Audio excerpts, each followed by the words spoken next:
ఉమ్మడి మెదక్ జిల్లాలో ఈరోజు ప్రధాన వార్తలు ఈ విధంగా ఉన్నాయి. ముఖ్యంగా సిద్దిపేట జిల్లా వార్తలు వచ్చేసరికి సిద్దిపేట నియోజకవర్గంలో ఈరోజు మాజీ మంత్రి సిద్దిపేట శాసనసభ్యుడు హరీష్ రావు పర్యటించారు. ఈ సందర్భంగా ఆయన సిద్దిపేట విపంచి ఆడిటోరియంలో తెలంగాణ మీడియా అకాడమీ ఆధ్వర్యంలో జరిగినటువంటి జర్నలిస్టుల శిక్షణా తరగతులకు ముఖ్య అతిథిగా హాజరై ఆయన ప్రసంగించారు. ఈ సందర్భంగా హరీష్ రావు మాట్లాడుతూ ముఖ్యంగా జర్నలిస్టులు ఎప్పటికప్పుడు మారుతున్న సామాజిక పరిస్థితులు, సాంకేతిక పరిజ్ఞానాన్ని ఆకలింపు చేసుకుని వాళ్ళు కూడా మార్పు చెందాల్సిన అవసరం ఉందని, నైపుణ్యాన్ని పెంపొందించుకోవాల్సిన అవసరం ఉందని చెప్పి ఆయన సందర్భంగా చెప్పారు.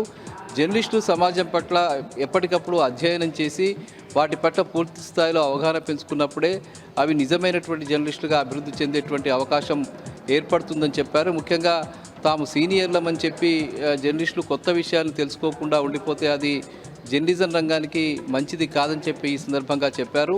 అయితే గ్రామీణ స్థాయి ప్రాంతాలకు సంబంధించిన జర్నలిస్టులు అనేక రకాల ఒత్తిళ్లు, సమస్యలు, ఆర్థిక ఇబ్బందులు, ఆర్థికలేమి, జీతాలు ఇవ్వకపోని పరిస్థితుల్లో చాలా దుర్భరమైనటువంటి పరిస్థితులు ఎదుర్కొంటున్నారని, వాళ్ళ జీవితాల్లో కూడా మార్పు రావాల్సిన అవసరం ఉందని, అందుకు సమాజము అట్లాగే పత్రికా యాజమాన్యాలు, ప్రభుత్వాలు కూడా దోహదం చేయాల్సిన అవసరం ఉందని చెప్పి ఆయన సందర్భంగా చెప్పారు. ఈ సందర్భంగా ఈ శిక్షణా తరగతుల్లో పాల్గొన్న జర్నలిస్టులందరికీ ఆయన ప్రత్యేకంగా అభినందన తెలియజేస్తూ సిద్దిపేట ప్రాంత జర్నలిస్టులందరికీ కూడా ప్రత్యేకంగా ఇన్సూరెన్స్ అమలు అయ్యే విధంగా తాను చర్యలు తీసుకుంటానని, ప్రత్యేకంగా తన సొంత నిధులతో జర్నలిస్టులకు ఇన్సూరెన్స్ చేయిస్తానని చెప్పి ఈ సందర్భంగా ఆయన ప్రకటించడం పట్ల జర్నలిస్టులంతా కూడా హర్షం వ్యక్తం చేశారు. ఈ కార్యక్రమంలో మీడియా అకాడమీ చైర్మన్ కె శ్రీనివాసరెడ్డితో పాటు టీయూడబ్ల్యూజే ఐజేయు రాష్ట్ర అధ్యక్షులు విరాహత్ అలీ, అట్లాగే ఎమ్మెల్సీ దేశపతి శ్రీనివాస్ కూడా పాల్గొన్నారు. ఈ సందర్భంగా పలు అంశాలపై వివిధ రంగాలకు సంబంధించిన ప్రతినిధులు ఈ కార్యక్రమంలో పాల్గొని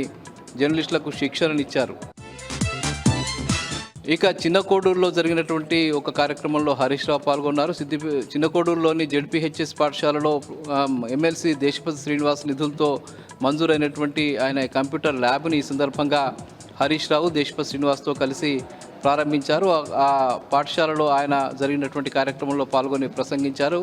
విద్యార్థులు ఇప్పటి నుంచే 10వ తరగతిలో ఉత్తీర్ణత సాధించడం కోసం కృషి చేయాలని చెప్పి ఆయన సందర్భంగా చెప్పారు. ముఖ్యంగా ప్రభుత్వ పాఠశాలలు, కార్పొరేట్ కళాశాలలను, పాఠశాలలను తలదన్నే విధంగా రూపుదిద్దుకోవాల్సిన అవసరం ఉందని, ప్రభుత్వ పాఠశాలలో కూడా అన్ని రకాల సౌకర్యాలు కల్పించాల్సిన అవసరం ఉందని, ఉపాధ్యాయులు కూడా విద్యార్థుల పట్ల ప్రత్యేకమైనటువంటి శ్రద్ధతో వారు చదువుకునే విధంగా వాళ్ళు ప్రోత్సహించాల్సిన అవసరం ఉందని చెప్పి ఈ సందర్భంగా హరీష్ రావు చెప్పారు. ముఖ్యంగా తాను ప్రతి సంవత్సరం కూడా 10వ తరగతిలో ఉత్తీర్ణులవుతున్న 10వ తరగతి చదువుతున్నటువంటి విద్యార్థులందరికీ కూడా సాంకేతిక పరిజ్ఞానంతో కూడినటువంటి ట్యాబులు అందచేసి వాళ్లకు సహకారం అందిస్తున్నానని చెప్పారు. భవిష్యత్తులో కూడా 10వ తరగతి విద్యార్థులందరికీ అవసరమైనటువంటి బుక్స్ కానీ ఇతర వసతులు కానీ కల్పిస్తారని చెప్పి ఈ సందర్భంగా ఆయన ప్రకటించారు. సిద్దిపేట మండలం పుల్లూరులో జరిగినటువంటి దుర్గామాతకు సంబంధించిన దేవాలయ ఉత్సవాలు ఆయన పాల్గొన్నారు. అక్కడి గ్రామస్తుల పిలుపు మేరకు అక్కడికి వెళ్ళి అమ్మవారిని ప్రత్యేకంగా దర్శనం చేసుకుని ఆయన ప్రత్యేక పూజలు నిర్వహించారు. ఈ సందర్భంగా దుర్గామాత ఆశీస్సులతో ఈ ప్రాంతమంతా కూడా సస్యశ్యామలంగా ఉండాలని చెప్పి ఈ సందర్భంగా ఆయన కోరడం జరిగింది.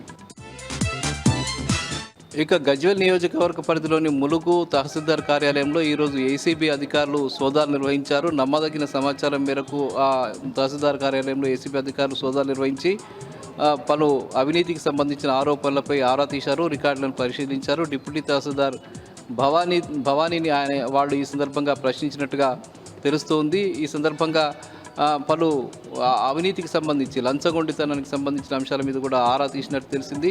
పలువురికి సంబంధించిన రెవెన్యూ రికార్డులను మార్చడం కోసం అక్కడి రెవెన్యూ అధికారులు లంచాలు అడిగినట్టుగా సమాచారం ఉన్న మేరకు ఏసీపీ అధికారులు అక్కడ సోదాలు నిర్వహించినట్టుగా తెలుస్తూ ఉన్నది.